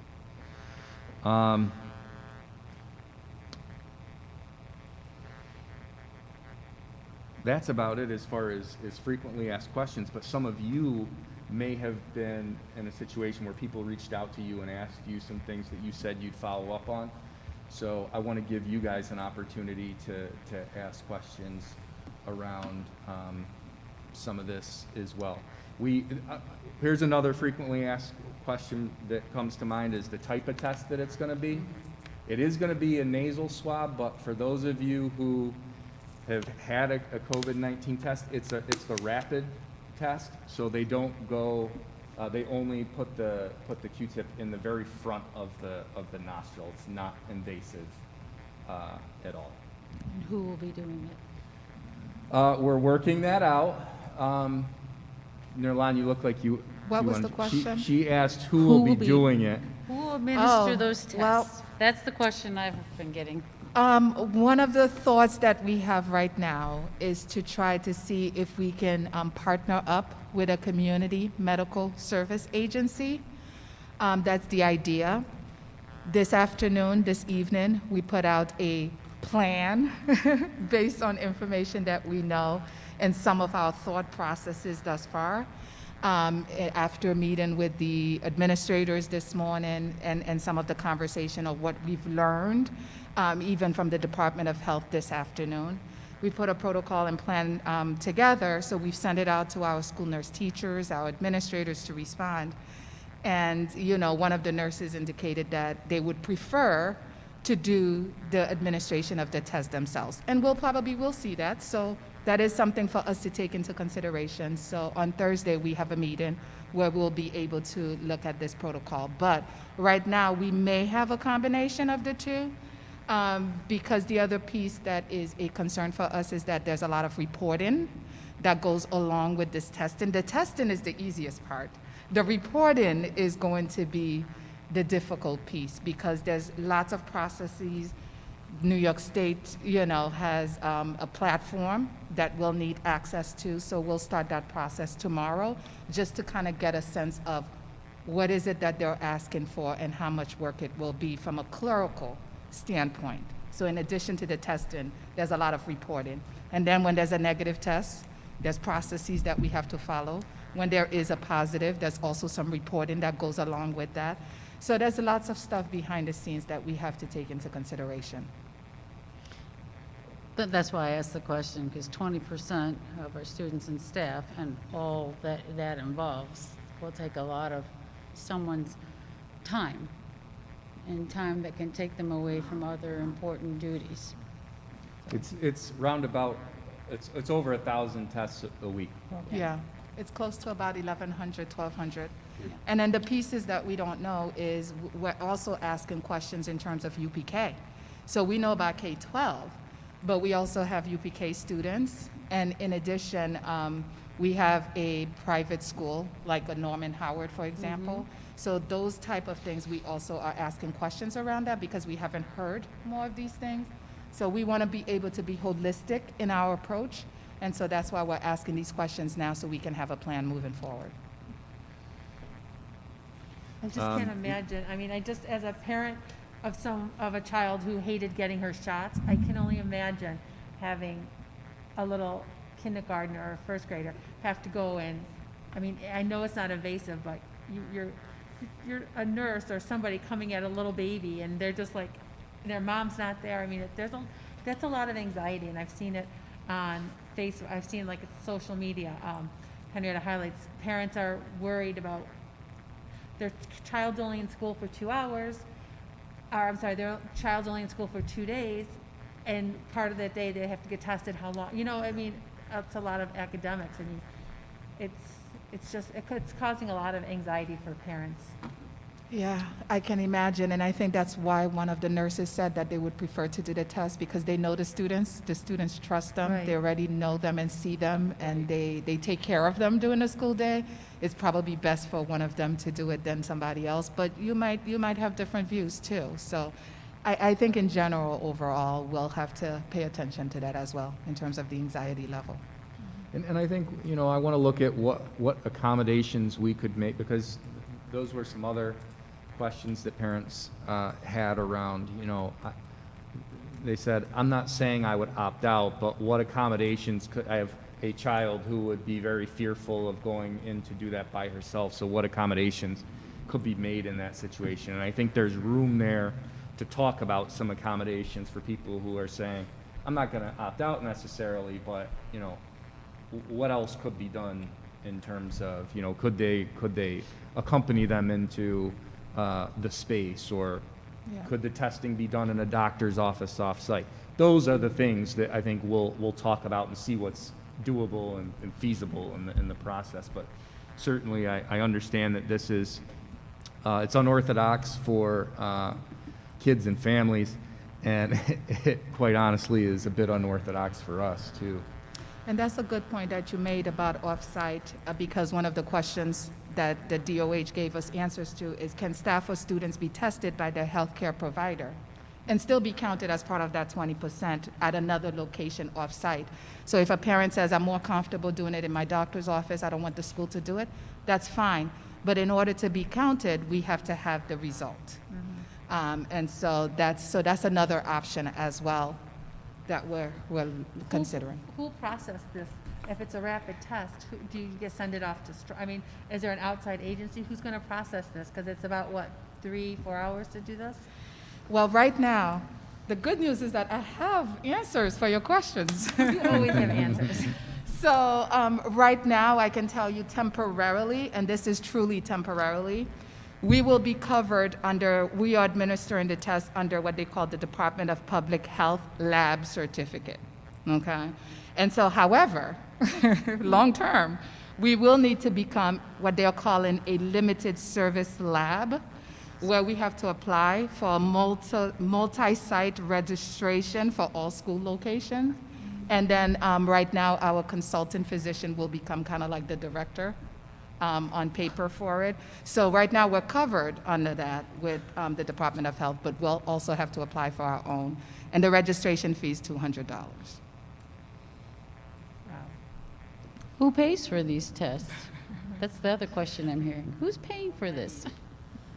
We don't know. What we do know is that it's going to come by way of the state to the Department of Health to the schools. Okay. Yeah, the tests themselves, my understanding is that they'll be paid for, at least initially, by New York State.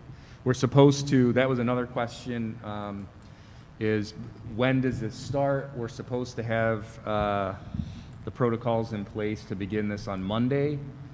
I think, what is going to determine ultimately success or failure with this is whether or not we have the actual tests. We're told that we should have them by Friday. One more question that has come up is around athletics, and it's also something that's related to the way that we structure meetings here, even though it doesn't impact us tonight. But as you know, part of being designated as a yellow zone is a limit in terms of mass gatherings. So with board meetings, we'll have to, in the future, limit our board meetings to no more than 25 people in this space. And the rule that they're following for athletics when you are having competition is they're not categorizing it at this point as a mass gathering, but the two spectator per athlete rule is in effect still. James. Bo, can you talk a little bit about, Henrietta is in the yellow zone, Rush is not. Yeah. And germane to us, the building at Leary is not. Can you talk a little bit about how that's all going to work and what that means? Sure. At this point, we're being told that we have to, regardless of whether you have schools that fall outside of the yellow zone and some that fall in, at this point, we're being told that we have to test in all schools. If that guidance changes and we find out later that we no longer have to, we still would make the decision to test in all schools simply because we have siblings that go to different schools, and we feel like if we were only to test some of our schools, it would sort of fly in the face of what this process is intended to do. So regardless of what comes out later, our intention is to test students and staff at every site across the board. Thank you. Okay. Any other questions? I know that this is a lot. I'd like to step back to the piece where families are having the opportunity to decide, which program they want to be into. Mm-hmm. And I just want to clarify that even if we had a large amount of students transfer out of hybrid into remote, that would not afford us the opportunity to bring students back 5 days a week because of the needing to shift staffing in order to make that happen. And we still would have probably some of the spacing difficulties on buses and that kind of thing. But I just want to clarify, even if we had that many students transfer out of hybrid, we would not be able to implement 5 day a week. No, we Okay. can't right Okay. now.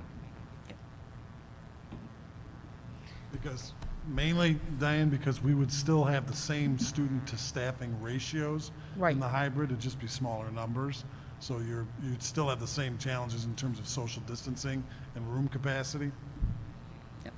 That was my thought, but I just wanted to kind of step back and clarify that because I didn't really hear it that way. So, any other questions? All right. I did want to give our parent, she had a question, and I would just, before we transition, just wanted to give her the opportunity to ask. We'll need you to come up to the mic, though. And then we have over there. We'll get you next. It was more, thank you, it was more of a comment about the, firstly, if it was inferred that I was saying that anybody up here on stage or any of the teachers or administration do not want the kids in 5 days a week, that was not my intent. I fully appreciate and know that the teachers and administration are jumping through hoops to be where we are today. What I'm trying to be is a voice for the parents that still want to push for the 5-day week. My comment was relative to, and you kind of spoke to it, Dr. Wright, about there's evidence out there that the cases are not being occurring at school. It's more safe, and that's coming out of RIT as well, that it's not occurring at class, so instruction is more safe. And I would also just share that there are other states in our country that leave it up to the districts to decide how they're going to do their schooling. So I know that we're under pressure by our state, but I question going back to the state and pushing for what we want as a district. That's all. Thank you. No, I completely understand your concerns.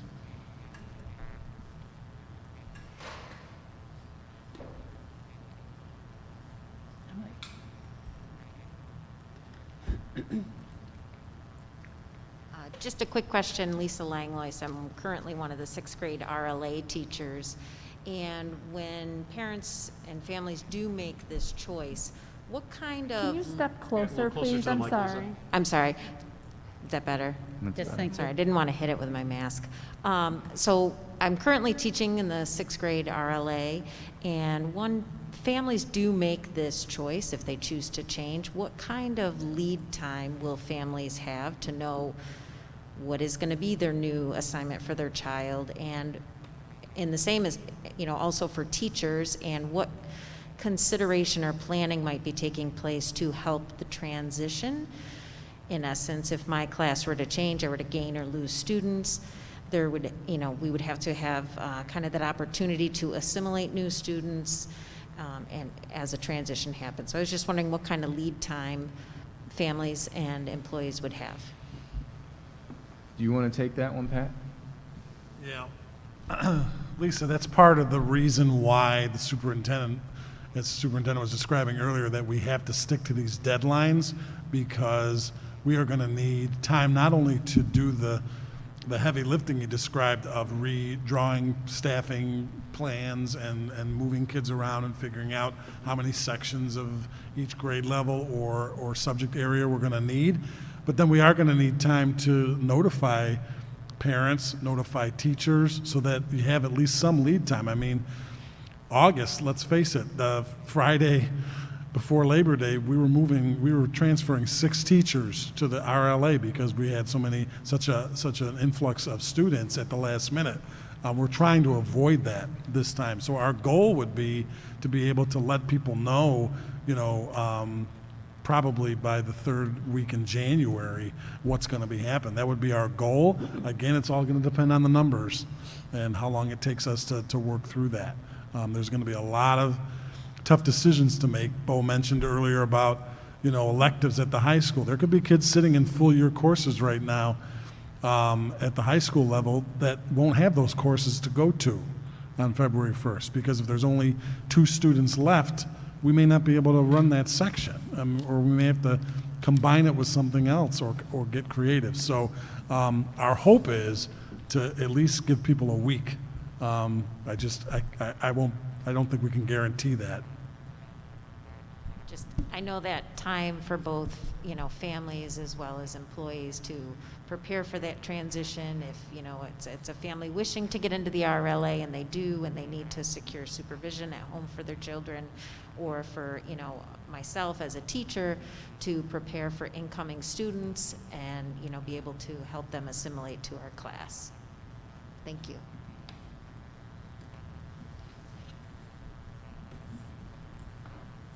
Any other questions? We'll move the bullseye for a moment. Thank you. That concludes the superintendent's report. All right, this brings us to board member reports. And I get to start. The first one is the NISBA business meeting. It was a virtual meeting that you all had the opportunity to look at the resolutions and share your thoughts on them. It was a 4-hour meeting. I gotta tell you, I had to turn my, you really didn't have your camera on per se, because the way they set it up, I have never seen a Zoom meeting on that that level. 225 people, and so they set it up so that you can't necessarily comment. You have to raise your hand, and they, brought people in as participants, and so they could follow the normal course of business. But everybody still had the opportunity to speak to the resolutions, and it, worked out well. It just took a little bit longer because that bringing people in, there was a gap of a few seconds or so. So I think that contributed that 4 hours.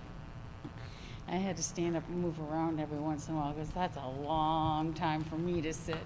And really, I was going to tell you all about the resolutions, but beautifully in the mail came the new on board. So all the resolutions and conversation were in there, the ones that were accepted, the ones that were not. We did not quite finish getting through the resolutions that were not recommended because we did lose our quorum. So, and I was okay with that after 4 hours. So if you want to know anything more about it, I know that some of the sessions are on their website. So if you get the opportunity, you might be able to pick up something. I don't know if you can get into them free or not. I haven't gone that far to check it all out, but I was really pleased with how well it went, considering there were that many of us. So hopefully we'll be in person next year, but I'm not counting on it.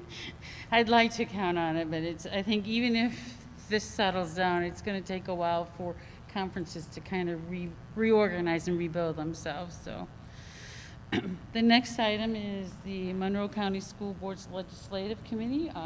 Bo and I both attended. It was a great meeting because the regents were there to take questions and provide some answers to the best of their ability. There was a little philosophy shared, and I think it was a good exchange. It was pleasant, and pretty much the regents are saying that they have our backs, that they know that we are really struggling to take everything that's being thrown at us and work through it. I haven't seen Wade Norwood so animated, and I mean, he just was really very upbeat, and I enjoyed spending time with him afterwards. We chatted. But some of the pieces that I'm just trying to look at, there's so many things they talked about. They talked about graduation requirements. They were talking about assessments, and decisions haven't been made on those yet, but they did make the decision, and it was announced about the January regents being not being held. So my gut is I feel like that come down the road a little bit, that I think some of those other assessments are probably going to be waived for this year too. There's just no way to reasonably expect our students to take these kinds of assessments when we're trying to get them through on just a couple days a week or through the remote learning. It's just a different year. But there was conversation about reimagining our schools to think forward for our kids. What will the new normal be? Looking for new opportunities and new ways. Letting this creativity that we've seen come through with people, our teachers and our administrators, and developing that and letting that just grow, because that's really just something wonderful to see, the creativity in our staff. Willingness to look for things that don't exist yet. You stop thinking about it, but a lot of the jobs that are out there now didn't exist years ago. So there's things that we need to, just go with, and that willingness to just look for what isn't here yet, so our students can grow and grow into the jobs of the future. One of my favorite things that they said was, don't waste a good crisis. This is a chance to do stuff we should have been doing all along. And there are difficult decisions that need to be made, but we just have to keep going and keep working together. We're stewards and trustees of education, and there are other pieces of the crisis that we're all looking at. The economic portion, the racial and social injustice that we're looking at besides the COVID. So those three separate crises that are happening right now. It's just a real challenge. But their words were encouraging, stick to it. We can do this, we can grow, we can learn together, and we'll be able to provide for our students. Yeah, anything you want to add to that? I think that was a perfect summary. I will note something that I learned at that meeting is that Regent Norwood is a graduate of Rush-Henrietta, so I think that Yes. it's important to let everybody know.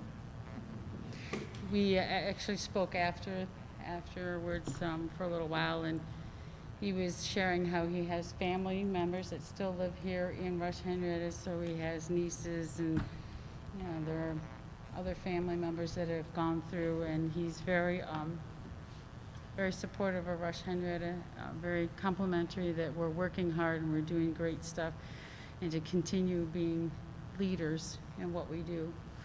So it's noted. It's, so it was a good meeting. Very good meeting. And then I turned around and was back there a few hours later for the president's meeting. That one, you all know, doesn't really have an explicit agenda, but we did have conversations about different facets that we're all dealing with right now. One was the reminder of the 20-day equity challenge, a reminder about the Act for Education webinars, that on November 12th and 13th is World Kindness Day. So let's make sure that we show some acts of kindness, and maybe we want to post it on our Facebook page or our website to remind folks that it's World Kindness Day. And it's been a tough year. We need to be kind to one another.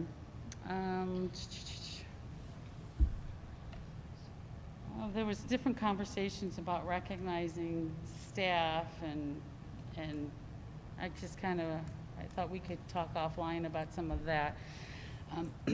There was discussion about building aid and possibly not seeing what we were expecting to see this year, because that might be an area where some of the 20% cuts would be, so be looking for that. And the one piece that somebody did comment about was checking on students that are on remote, but they weren't answering their phones or their emails, and how they were sending live persons to the home to check on families to make sure that if they weren't checking in, that we were checking on them. And that's another, important piece of, we can do that for our students, but I'd like to encourage us to carry that out to the community. Somebody you haven't heard from in a while, check on them. It's tough times for everybody. So that's what I got out of the president's meeting. It was a busy week last week for me.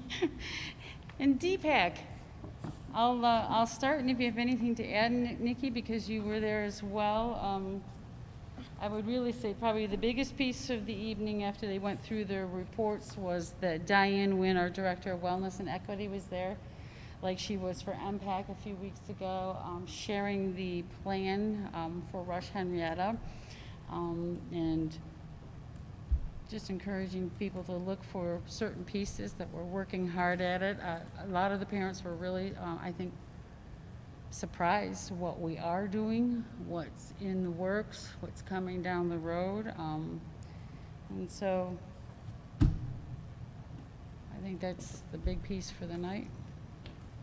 Anything to add? I made a note of something about the tale of two quarantines, and I don't remember why I made that note, so I don't know. Yeah. What?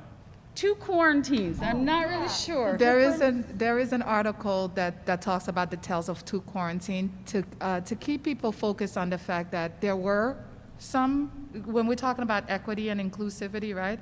There are some families who baked and, got the chance to play outside, but then there were folks experiencing loss of jobs and things like that. So quarantine was not really nice for everyone. Right. Some probably experienced the camaraderie and the bonding of families, and others either lost loved ones, et cetera, et cetera. So that's why Two Tales of Quarantine. to I keep knew us it was an informed. important piece. I knew I made that notation for a reason, but I got to tell you, when I looked at it, I go, I should really put a few more things down with it. But that was a really important piece that it's not the same for everybody, and we're all dealing with it in different ways.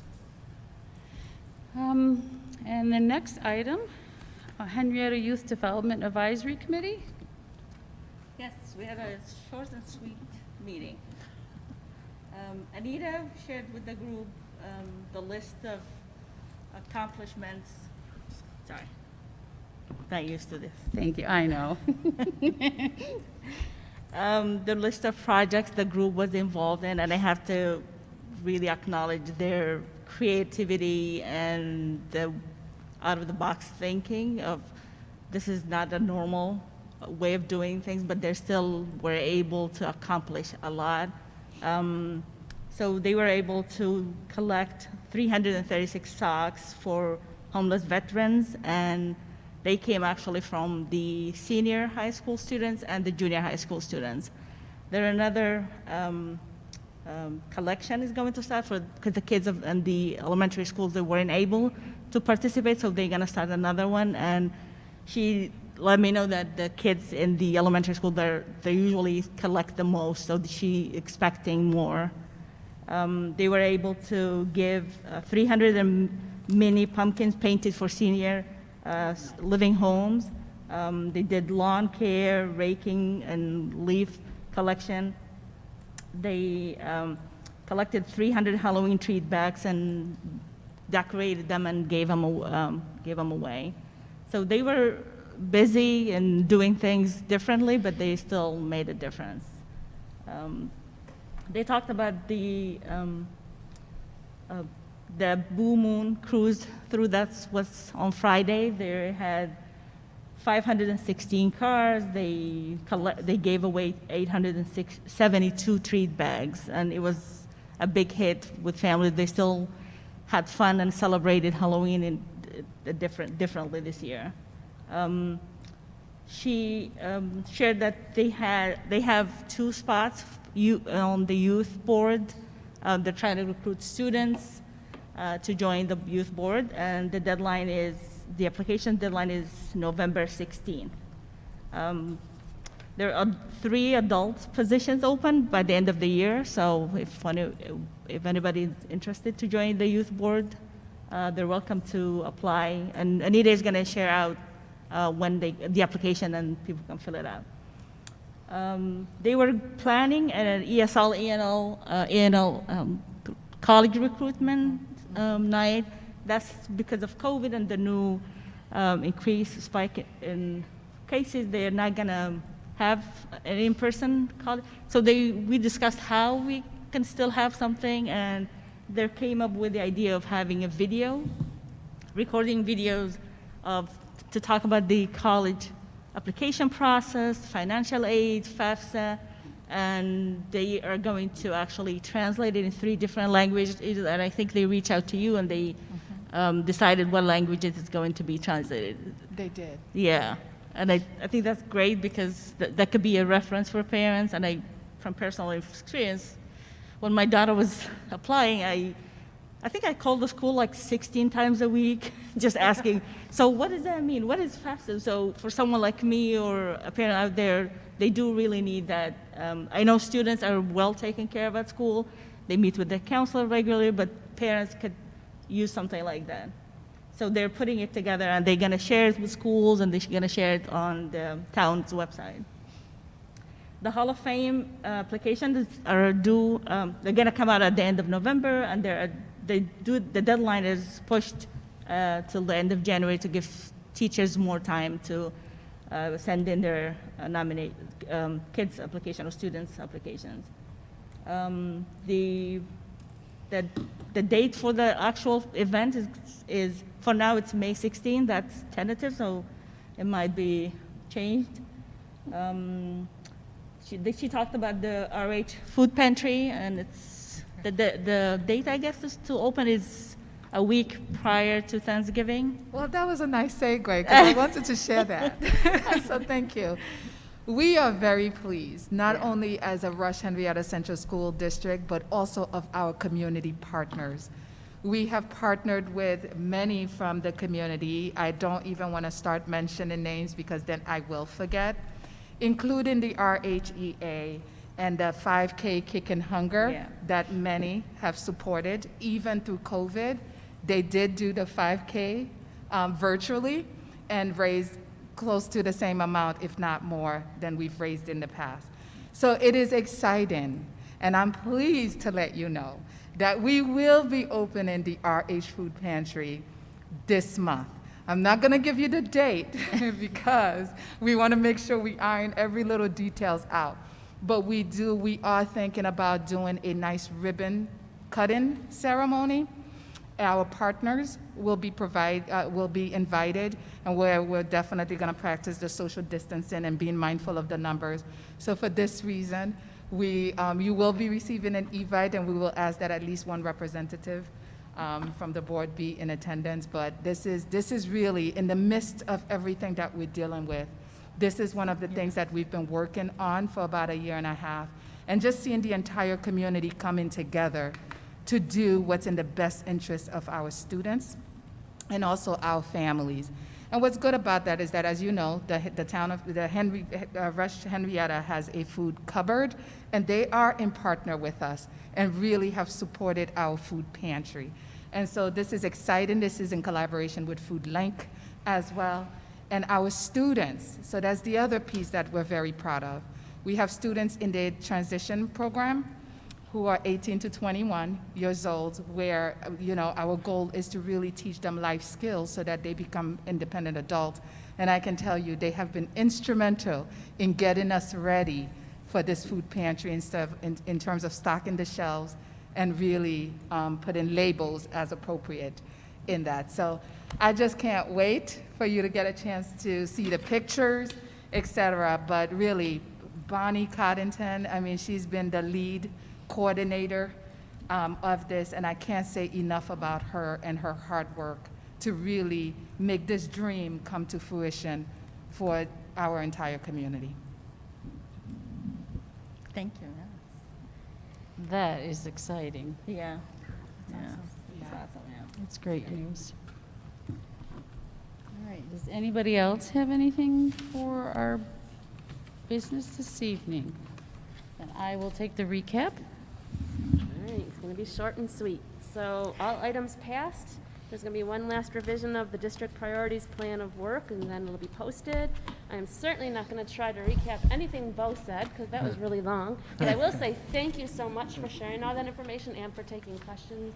We do really appreciate that. And kudos to Bonnie and everyone who helped with that food cupboard. You couldn't see me smiling, but I was smiling from ear to ear over here. We all were. That's Yeah. awesome. And I just want to say one thank you to all administrators, the teachers, and all of the staff who have been working so hard to keep schools running as smoothly as possible and trying to keep things as normal as possible. So thank you from, I think, me and all of us up here. Yep. And the next meeting is December 1st, and I hope everyone has a happy Thanksgiving. Don't we have one on the 24th, November 24th? Oh, is there? Oh, well, I tried to skip that one. We'll be back on the Well, that's a 24th. bummer. Hopefully I still we'll wish be. you a happy Thanksgiving. Yeah, you can do that, absolutely. All right, well then I will take a motion to adjourn our meeting. James, and second by Nikki. All in favor? Aye. Anybody opposed? All right, motion carries. Thank you. Thank you for being with us and for all your questions and comments. They're appreciated. Thank you.